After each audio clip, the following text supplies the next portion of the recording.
Bună ziua tuturor! Am revenit cu un nou video în care o să gătim două feluri de mâncare. Deci scuzați-mă că sunt udă, dar am spălat niște vase și m-am stropit. N-am mai fost așa activă, că a fost așa perioada concediilor și, mă rog, și cu asta cu mâncarea nu se poate găti pe temperaturile astea la etajul 4, dar astăzi a venit momentul să facem ceva de mâncare, pentru că în weekend a venit maică-mea la mine și mi-a adus o tonă de roșii din curte și o să fac o ciorbă de roșii și o tocăniță de ceapă, așa cu ardei și cu pulpe. Da, așa că să dăm drumul la treabă. În primul rând o să prăjim pulpele ca să le dăm așa o față și o să le fac aici la ceaun în untură. Deci mi-a luat maică-mea și ceaunul ăsta, super, cadou de Sfântă Mărie, și am primit și un set de farfurii, că mi-am dorit foarte tare, gen să am set complet. Farfurie lată, farfurie adâncă și farfurii mici, să fie toate la fel, pentru că mi-a zis mie cineva că nu e bine să ții în casă să ai o farfurie de un fel, o farfurie de un fel, așa că trebuie să fim în ton cu superstițiile. Bun, deci în primul rând o să dau drumul la aragaz.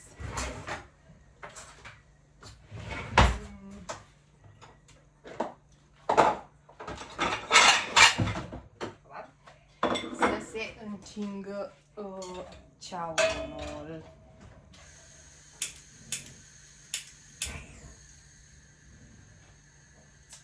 Așa. Voi pe unde ați fost în concediu?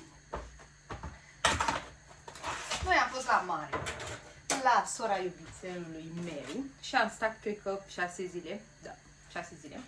Bine, am fost și la Saga, dar vreau să vă zic, mare dezamăgire. N-am fost niciodată, mi-am dorit mereu și niciodată n-am apucat să merg. Și anul ăsta chiar am primit 2 bilete gratis de la Ioana și am zis hai să mergem. Dar anul ăsta mi s-a părut așa un fel de bâlci față de cum era în anii trecuți. Bine, am și înțeles că foarte multă lume a primit invitații și a putut merge pe gratis și erau foarte mulți, adică oameni care nu erau neapărat genul de oameni care să asculte muzica de acolo, în fine. Și a fost așa meh și era și cam gol și toată lumea stătea practic la cozi, la standurile alea cu produse gratis, mă rog. Da. M-am pronunțat și eu un pic.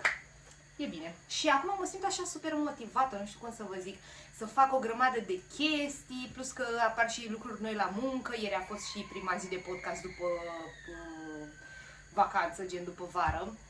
Și mi s-a ivit și o oportunitate așa nouă de a face ceva nou, să merg la o tipă care urmează să-și deschidă un salon, să facem niște conținut de acolo și urmează să facem și niște evenimente special dedicate pentru femei, deci lucrurile o să fie foarte aglomerate, de fapt timpul meu. Da. Dar nu mă plâng că e bine, că dacă stăm prea mult așa și râncezim, da. Aici vecinii de lângă mine își renovează apartamentul și de 3-4 săptămâni, frate, deci nu mai bormacini de la 8 dimineața. Incredibil așa ceva. Și uitați ce am pățit de la mersul la mare, că nu știu, neva mi-a apărut pata asta aici, pare că am mare mustață, dar n-am. Bun, deci punem pulpele la prăjit. Nu cred că mi încap toate, dar vedem. Și că carnea nu se spală. Atenție! Așa.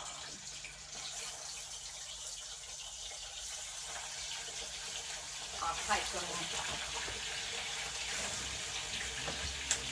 Ia uite că se aude și acum.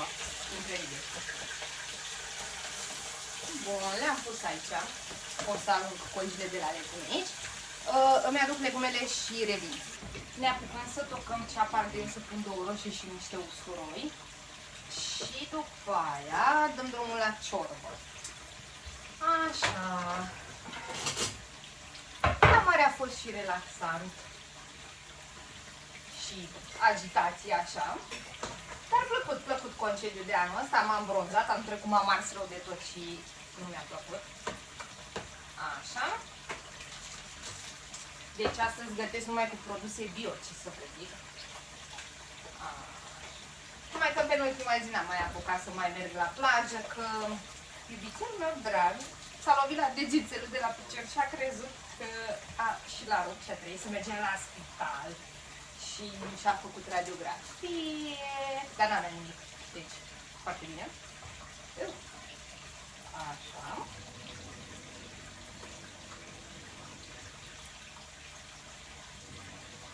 Bun, și acum curățăm și ceapa. Deci mi-am mai o grămadă de chestii. Mi-am luat un sac de ceapă, unul de cartofi, usturoi, ardei din grădină, pepene galbeni de la ea din curte. Foarte frumos.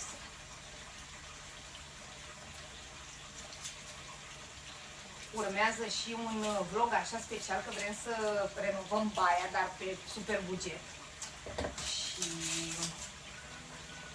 o să documentez tot procesul.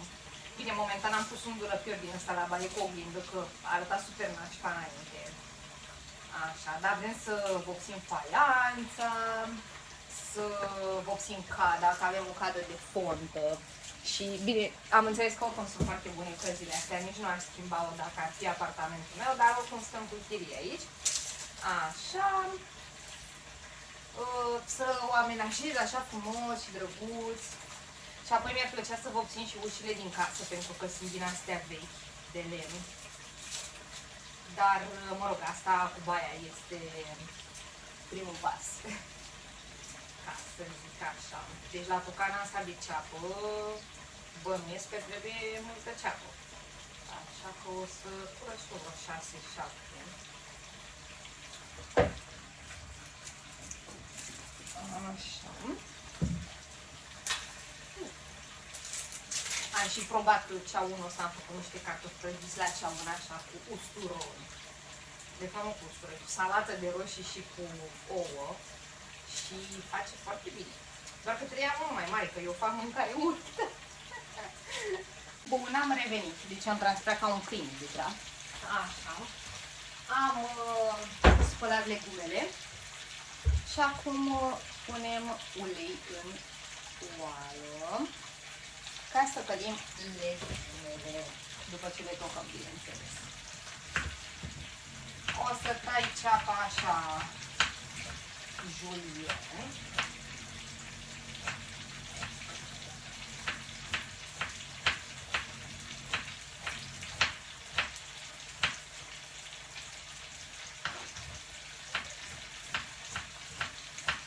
Pulpele sunt aproape gata.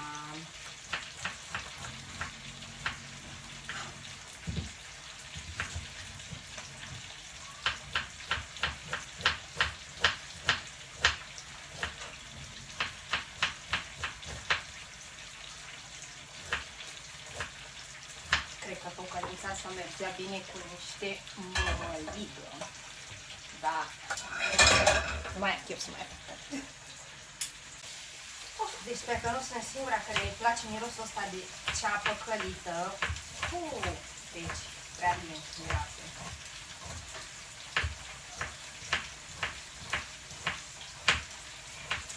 Deci o să am o recomandare pentru cine locuiește la etajul 4 sau, mă rog, într-un bloc la ultimul etaj, să vă puneți aer condiționat în bucătărie.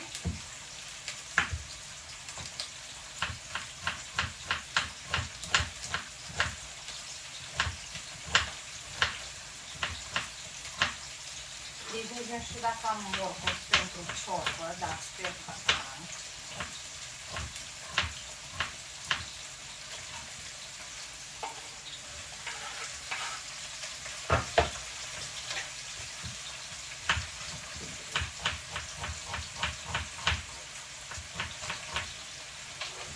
Și la mare am găsit o grămadă de chestii bune, deci am făcut pentru prima oară ceapă din aia umplută cu carne tocată, adică un fel de sarmale, dar de turcești, nu știu ce sunt. Foarte bun. Și lasagna am făcut, și cheesecake, și atât, cred.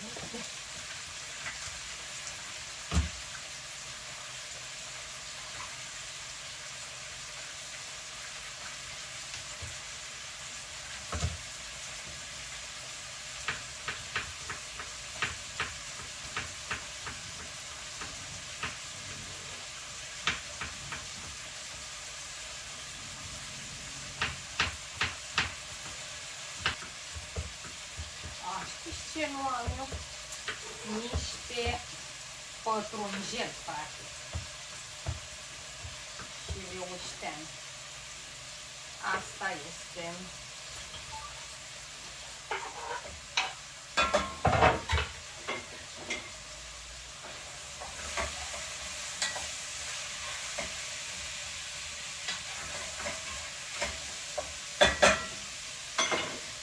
Bun, ardei o să-i tai tot așa, în jumătăți. Și după aia o să-i tăiem tot așa, julien.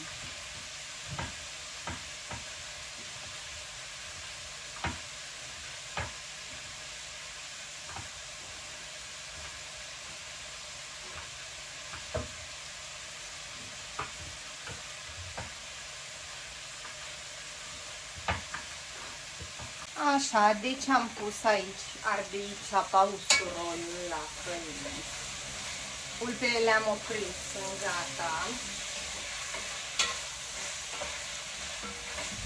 Adică cât să le dăm așa o față.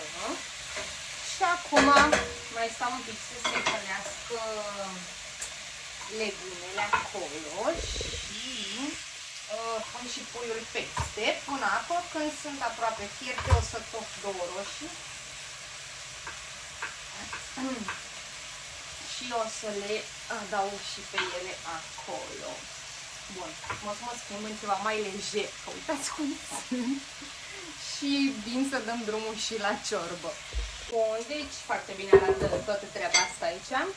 Acum o să iau bucățile de pui rumenite frumos și le pun aici.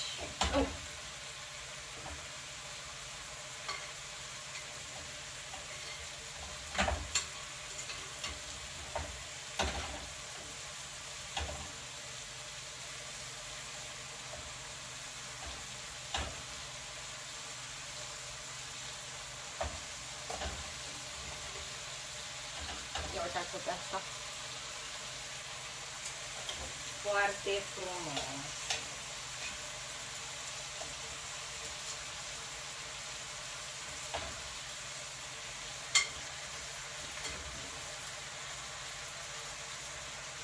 Acum o să punem apă. Deci vreau să fac pentru Facebook. Deci vreau să-mi reînvii Facebook-ul. Pentru că cred că prind bine astea cu rețete.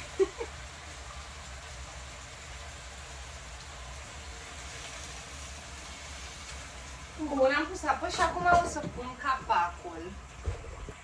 Așa. Și lăsăm la fiert. Bun. Ia să amestecăm aici.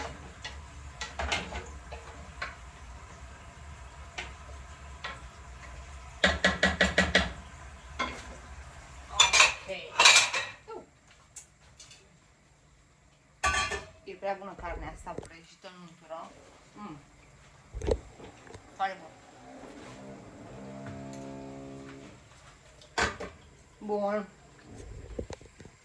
Și acum ne apucăm să facem legumele pentru ciorbă, da?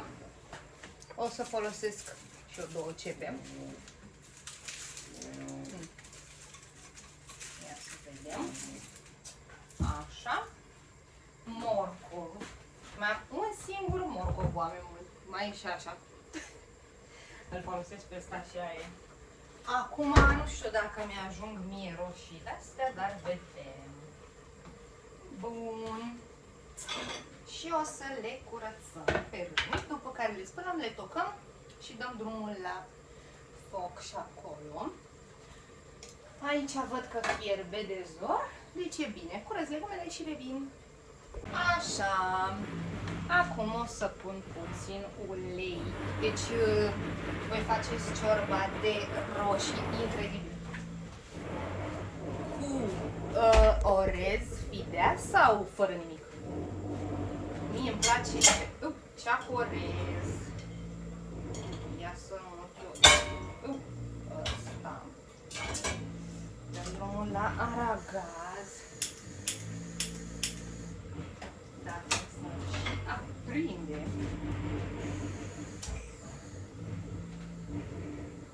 Așa. Și ne apucăm de tocat.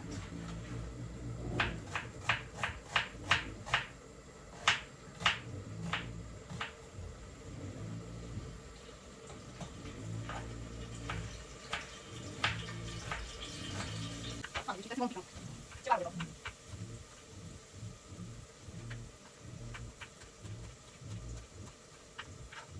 Deci am mai mai găsit un pic de... Dar să fac din asta congelat, mai până și o să faci de cărmamă și acum o mergem la magazin.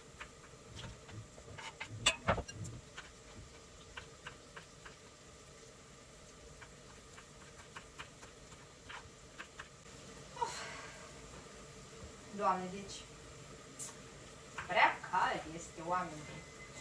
Știți ce mi-ar plăcea mie? Ca toată lumea să-și documenteze așa viața și să nu mai pară cringe pentru alți oameni din afară și pentru că sunt chiar curioasă ce fac alți oameni în viața de zi cu zi, care este rutina lor zilnică. Pentru că în unele zile stau atât de mult gen și nu fac nimic, adică mă uit la seriale toată ziua sau așa. Și mi se pare că alții poate fac de 1000 de ori mai multe chestii decât mine.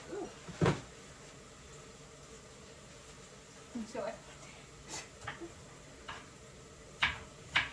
parcă nici n-am nevoie să mă mai merg vreodată la saună, adică dacă stau aici toată vara, e ok.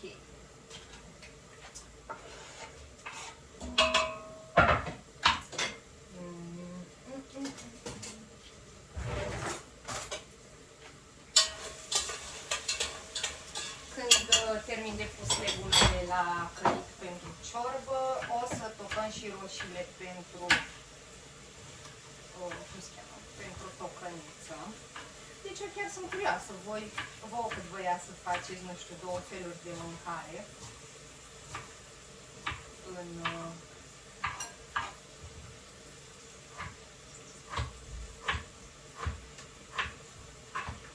în același timp.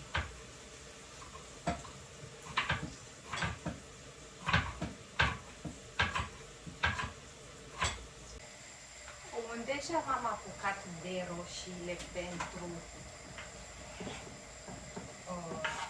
tocăniță.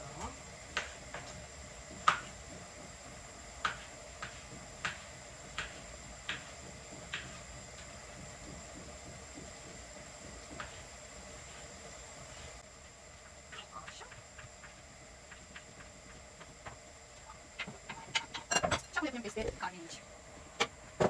Și amestecăm. Le-am pus, am amestecat, acum o să mai pun și un pic de apă, că parcă vreau mai mult sos și oricum o să mai scadă. Pun niște condimente, o să pun din astea.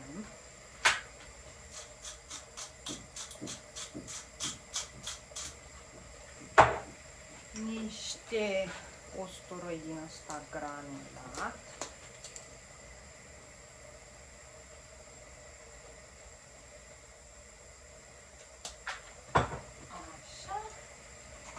Niște piper, dar nu prea mai îl pun pe tot. Și niște cimbru din ăsta de la maică mea, care este super bun. Și o să mai adaug un pic de ierburi din astea, pentru că vreau să fie și un pic picant.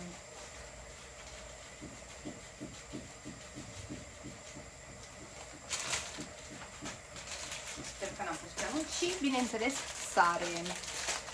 Strântei și ne apucăm de roșiile pentru ciorbă. Bun, am spălat roșiile, am strâns un pic pe aici, acum urmează să le tocăm. Cred că poți să le dai și prin răzătoare sau la blender, dar aș vrea un pic de textură.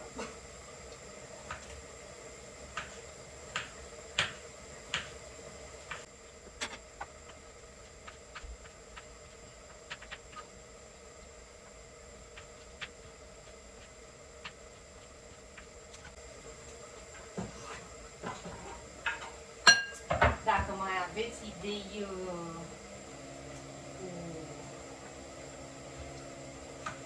de rețete cu roșii, vă rog să-mi scrieți, pentru că am o grămadă și nu mai știu ce să fac cu ele.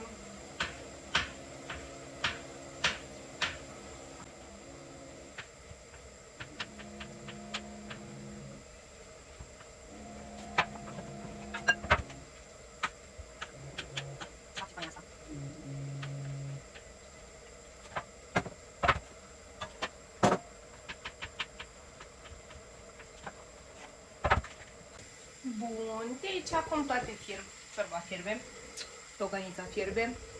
Mi-am pregătit aici sare, cimbru și orezul pentru ciorbă. În ciorbă nu prea pun condimente de obicei, doar sare și gustul pe care îl are de la legume. Bun. Iau o pauză, aștept să se fiarbă, să mai scadă tocănița și suntem gata. Deci cel mai tare mă oftic că nu am pătrunjel și leu. Știam, dar asta e. Bun. Acum că fierbe ciorba, o să pun orezul, dar mai întâi o să condimentez. Pun sare.